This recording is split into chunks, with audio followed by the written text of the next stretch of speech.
So I bet if you will continue to pray for them and lift them up, get a good look at him. Amen. So just in case you don't remember his name, you say, Lord, that man that worked on the task force. Amen. Call him out before the Lord and ask the Lord to keep his arms of protection around him. So let's give a round of applause for none other than Officer Williams of the Harris County Missing Persons Task Force.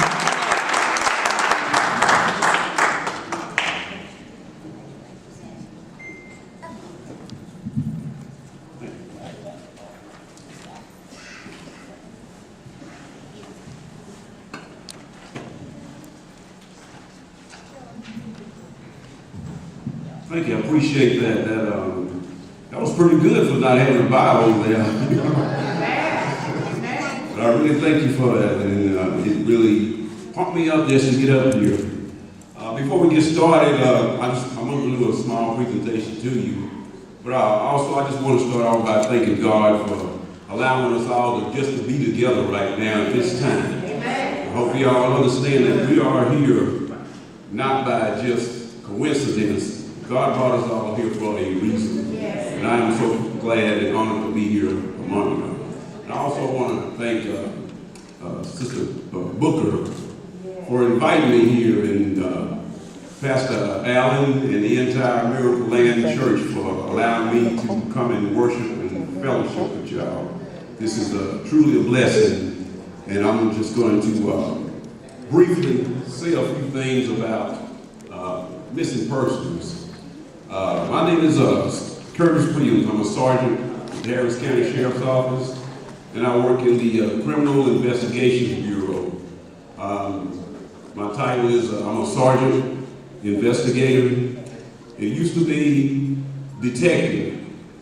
We are no longer with the Detective Bureau. We're no longer using the word detective. I have gotten accustomed to detective. I enjoy it. I like it. And so if you still call me detective, that's fine with me, because it still fits the things that we do. So real briefly, I just want to relay a few things to you that concerns us. That song that Sister Washington just sang, again, we are in a danger zone. And all of y'all who have children, even if you don't have children, you know some children, I would just advise you to please hug them every day and tell them that you love them, because we are in a danger zone. I'm out there every day. I see a lot of danger. I meet with danger. And I see a lot of children who are in danger. And I just try to help out as much as possible. Try to do whatever I can to make things a little bit safer. And also I got to be looking out for myself out there too, because it's a danger zone, not just for children. It is a danger zone for all of us. So let's just be aware. Real quick, I try to put God off into everything that I do, and I pray that you do the same thing. Before I really get started, I just want to give you a verse, a global verse with you that pretty much I think fits the occasion and everything that I'm going to say to you. This comes from the book of 1 Peter. 1 Peter chapter 5, verse 8. It goes like this. It says, be self-controlled and alert. Your enemy, the devil, prowls around like a roaring lion looking for someone to devour. Yes. You understand what this is saying here? It says that all of us, we need to have self-control on the things that we do, all of our actions and our emotions. We need to have self-control. Now also it says that we should be alert. It says that the enemy, the devil, y'all aware that the devil is out there, that the devil is real? The devil is out there, just like we talked about a while ago, the dangers that we have. The devil is right in the middle of it. It says that the devil prowls around like a roaring lion. Yeah. Have y'all ever seen these animal shows where they show animals, how they survive off in the wilderness? And one of the animals they talk about is a lion, a roaring lion. Y'all ever see how he gets his prey? He gets his food to eat. He prowls around in the jungle or wherever he is. He's gonna, first of all, he's gonna start off low in the grass, trying to hide. He wants to deceive you. And he's gonna mainly be looking for the weak person. Right. He's looking for the animals that he's going to eat, like the deer, the antelope, whatever animal he's after. And he's looking for a weak one.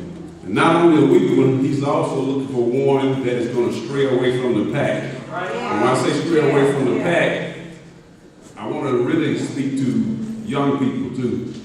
You stray away from the family. You stray away from the family, that roaring lion can eat you up. And when they show it on TV, when that lion attacks, when he goes off in there and he grabs whatever he wants to eat, he don't just grab it, I mean he goes at it. He's going to eat it up. And that word devour, that's what it means, to consume, to kill it, to take hold of it, to destroy it.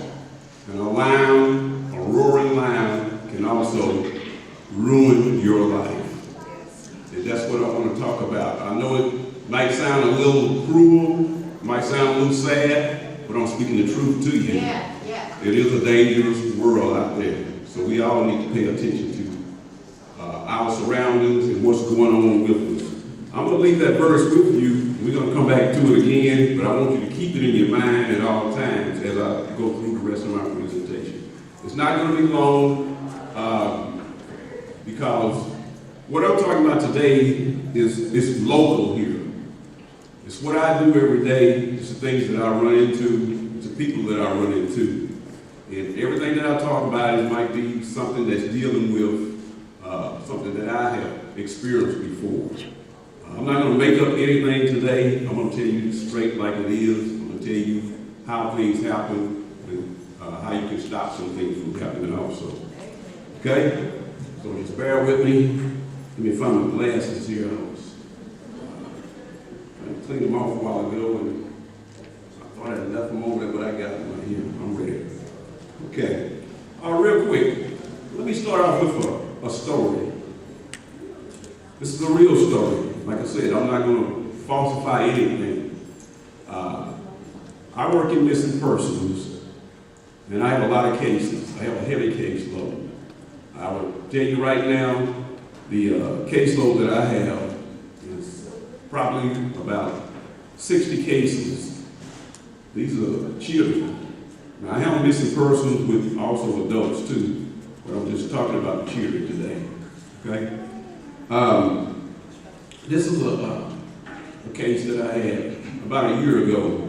Matter of fact, it was on a Sunday, June 24th, 2012. There was a family. This family consisted of a mother and a daughter. Okay? The daughter is 16 years old. Her name is Samantha. I'm not making up a name, I'm just going to give her first name. Her name is Samantha. It's on a Sunday. That morning, the mother gets up, she goes to church. Samantha stays at home. Mom goes to church, she comes back home after church. She gets with Samantha, they sit down, they eat a Sunday meal, they watch some TV, they talk a little bit, and everything's going pretty good. Samantha asked her how things were going in church. Mom explained everything, what the pastor talked about, how good everything was. So then Samantha asked Mom, is it okay if I go to the store? Mom says, well, I guess it's okay. The store she was talking about is Kroger's grocery store. Maybe a block or two from the house. It's walking distance. Samantha goes all the time. Mom goes all the time to the store. So Mom says, okay. Also, while you're picking up something, pick this up too. She gave her something to pick up. Samantha goes to the store. Mom does some chores around the house. Maybe about 30 minutes gone by, Samantha's not home. Mom gets a little worried, so she goes outside looking. Samantha's 16 years old now. So Mom does not find Samantha. She goes looking a little bit further, following the route that Samantha would go to walk to the store. Once she followed that route and she makes it to the store, she goes to the parking lot, looking all around. Samantha's nowhere to be seen. All of a sudden, she's really worried. She goes inside the store. She looks around every aisle in the store for Samantha. She can't find Samantha. She goes to the manager. She has a cell phone and she's showing pictures of Samantha. Manager said no, he hadn't seen her, so she talks to just about everybody in the store that works there. Finally, one lady said that, hey, I saw this girl. And she did come in today. She was by herself. Seemed like everything was okay. But the other people around there had seen her before because Samantha had been in there also at other times. So Mom goes back outside again looking around, see if she can find Samantha. Can't find Samantha. She goes back home following the same trail that Samantha would follow, making Samantha back home. She gets home, there's no Samantha. Mom is really worried now. Next thing Mom does, Mom calls 911, Harris County Sheriff's Office. Patrol deputy shows up. He takes a report. They look around the area there, they can't find Samantha. Guess what? Samantha's gone. She's missing. She's missing. Nowhere to be found.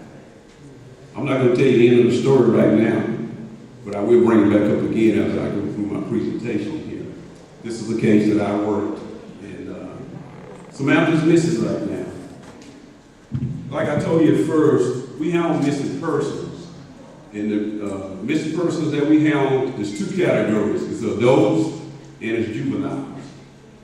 The adult is all separated by age. Adults are 18 years old and older, male and female. We don't discriminate. For juveniles, the age is going to be 17 years old and under. Those are considered as, both groups are considered as missing persons, but we got adult and juvenile. Today I want to talk to you about the juveniles. And also we have another name for the juveniles that are missing. That name is called the runaway. Now when I call the runaway, I know some people wouldn't agree with me. I mean, I just gave you the story about Samantha. Samantha is a runaway. Yeah, she's a runaway. She's missing, but she's a runaway. Okay? And I'll tell you the reason why in a few minutes. I'm not here to really talk to you about, like the kidnapping and the abductions. All of that happens. Yeah, it happens. It happens all the time. But the typical case of runaways that we have, I'm talking about that age group, 17 and under, is going to be the child that leaves home without the permission of their parents, or they can leave wherever they are, just like here in the church right here. You got a child right here now, and all of a sudden you look around, that child is missing. That child did not get permission from you to leave. And you can't find him anywhere. You're asking questions, you can't find him. That child is listed as a runaway because he did not get permission to leave. You have no idea where this child is, so he's considered as a runaway. Okay? Now those are the ones that I really want to talk to you about. These are children who leave on their own, no force, nobody snatched them up, nobody kidnapped them, nobody abducted them. They left on their own. And I also want to let you know that children leave for many different reasons. Okay? There are a whole lot of reasons. I don't have enough time to